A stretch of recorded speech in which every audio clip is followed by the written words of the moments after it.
Bon lundi matin tout le monde. J'espère que vous allez bien, évidemment. Donc, on continue les balados, les capsules que j'ai commencé la semaine dernière. Donc, ça va bien. À ce rythme-là, j'espère continuer longtemps. Donc, à tous les matins, qui vont être programmés à 6 heures le matin. La publication est programmée pour 6 heures le matin sur ma chaîne YouTube.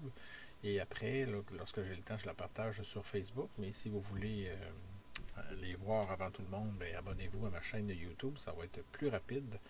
Vous allez les recevoir par notification ou par courriel. Donc ce matin, on y va avec... on a vu, bon, à l'époque, la Nouvelle-France et tout ça, là, les premiers homicides qui ont été commis. On y va cette fois en 1625, dans le coin de... à la fin mai, à peu près, début juin. On le sait, on connaît, on a entendu parler, mais sans vraiment connaître les détails, les fameux martyrs canadiens qui ont souffert, on les a appelés les martyrs parce que c'est devenu des saints par la suite. Là, j'embarquerai pas là-dedans, dans les histoires de religion, évidemment. Mais voilà, ils ont souffert beaucoup, puis c'est souvent des crimes, on n'en parle pas énormément non plus de ça, mais c'est des crimes qui semblent, en tout cas, avoir été motivés par la haine de la religion.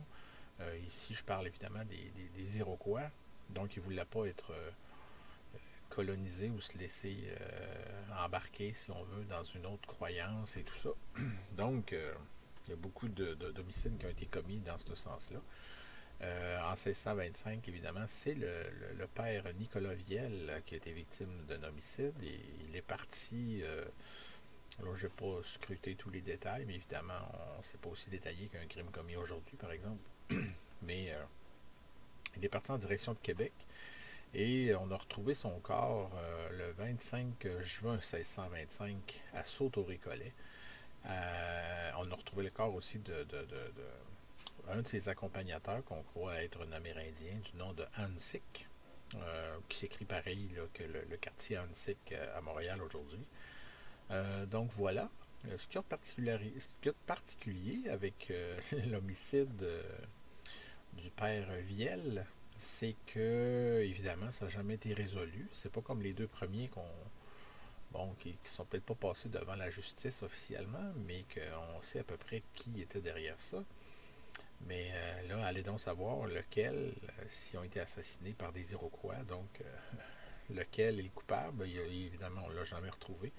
Donc, est-ce qu'on doit qualifier ce meurtre-là de Nicolas Viel comme le premier cas non résolu dans l'histoire du Québec? Je sais pas. On va voir au fil du temps que la définition même d'un cas de meurtre non résolu, on pense savoir c'est quoi exactement. C'est simple, un meurtre qui n'a pas été résolu. Bon, c'est assez clair, mais dans certains cas, c'est pas clair. C'est vraiment, on peut jouer sur les mots. J'y reviendrai d'ailleurs avec une balado spécifiquement là-dessus. Parce qu'il y a des cas des fois assez ambigus, surtout quand on a eu des cas, par exemple, qu'il y a eu des procès, puis ça s'est fini par un acquittement. Après ça, on se demande, bon, ben, c'est qui finalement qui a commis le crime? Mais dans ce cas-ci, c'est ça, c'est le Nicolas Viel. Est-ce qu'on doit le considérer comme premier cas non résolu dans l'histoire du Québec et par conséquent, bon, la Nouvelle-France? Puis ce qu'il y a de particulier, c'est que j'ai mis la main sur un vieux livre là, de 1900. Attendez un petit peu, là. J'ai pas fait mes devoirs avant, ça fait dur mon affaire. Publié en 1936. Un extrait de la revue franciscaine en novembre 1936. Donc le titre, comme on le voit, le père Nicolas Viel, un récollet. Est-ce qu'il a été assassiné?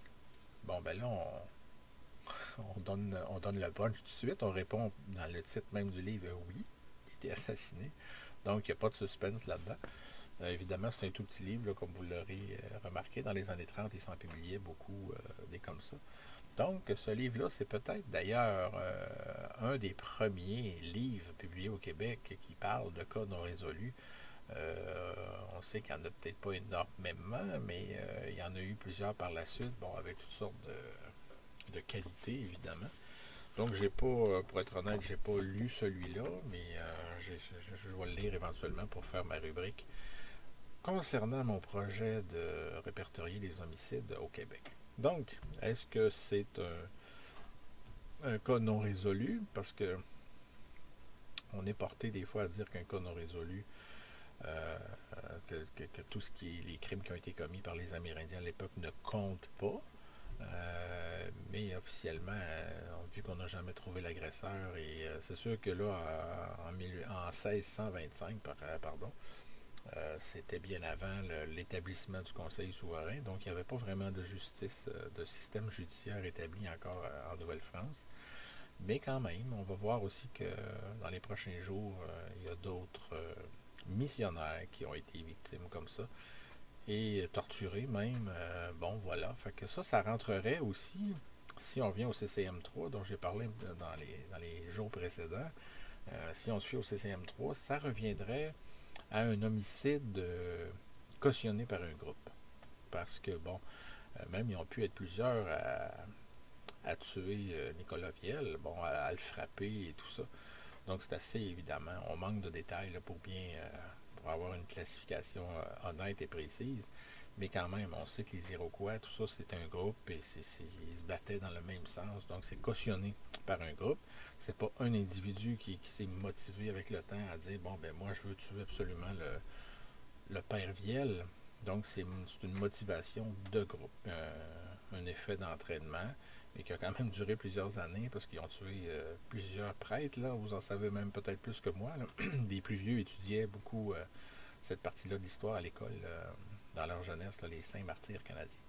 Donc voilà, c'est un clin d'œil ce matin à peut-être le premier cas de meurtre non résolu survenu au Québec. Le cas de Nicolas Viel. Merci beaucoup. À demain.